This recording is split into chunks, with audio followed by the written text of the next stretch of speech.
Bonjour et bienvenue dans Bricole by MD. Aujourd'hui, nous allons voir un YouTuber américain qui a tenté de réparer une Audi e-tron inondée par un ouragan. Il l'a acheté aux enchères et il va essayer d'enlever l'humidité avec du riz. Allez, c'est parti!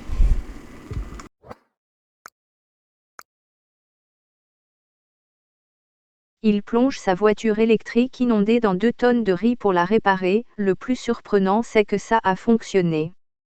Lorsqu'un appareil électronique, comme un smartphone par exemple, tombe dans l'eau, il y a toujours quelqu'un pour nous dire de le mettre dans du riz pendant plusieurs jours afin d'aspirer l'humidité.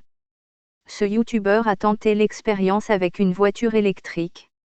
Et ça a marché.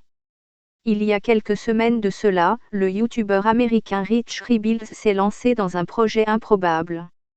Il a d'abord acquis aux enchères une Audi e-tron pour la somme de 56 000 $.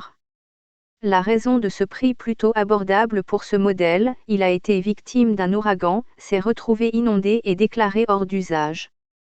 Il s'est donné pour mission de faire fonctionner de nouveau le véhicule alors que tous les voyants électroniques clignotaient en rouge lors du diagnostic. Notre vidéaste avait 2 choix pour assécher la voiture, la passer au déshumidificateur ou la recouvrir de riz.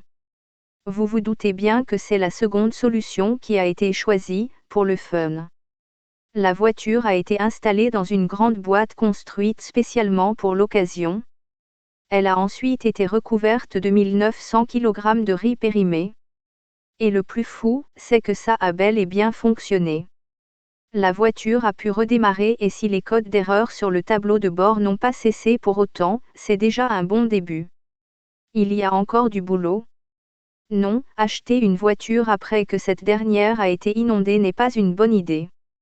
On ne vous apprend rien en disant ça, mais ce YouTuber a tout de même tenté le coup. Alors certes, cela lui a permis de réaliser cette expérience avec du riz, mais il est encore loin d'avoir une voiture en bonne condition.